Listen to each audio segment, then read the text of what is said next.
Before Brown v. Board, there was Mendez versus Westminster. Before that landmark case, there was a little girl who just wanted to go to school. And before Ruby Bridges, there was Sylvia Mendez. In the 1940s, Sylvia Mendez wasn't trying to make history. She just wanted to go to school. She was only 8 years old when the secretary told her she didn't belong. It didn't matter that Sylvia spoke perfect English, or that her father ran a successful business, and it was not because she wasn't smart enough, but because her last name was Mendez, and her skin was brown. Every day, Sylvia Mendez and her friends got off the school bus in front of 17th Street Elementary School. The year is 1944 in Westminster, California. The large, clean building had plenty of room for its students.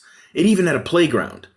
Sylvia would go on to recall that it had swings, monkey bars, and a teeter-totter. But only white kids went there. Sylvia wasn't allowed in because she was Mexican-American. She had to walk down the street to Hoover Elementary.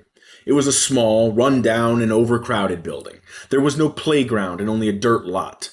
But Sylvia, her family, and their community were not going to stand for it. They wanted their kids to have the same opportunities as the white kids.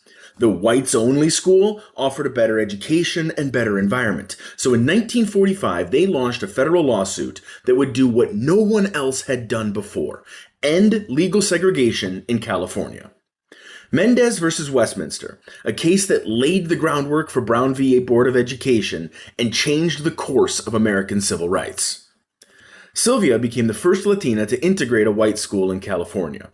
But her fight didn't end with that ruling.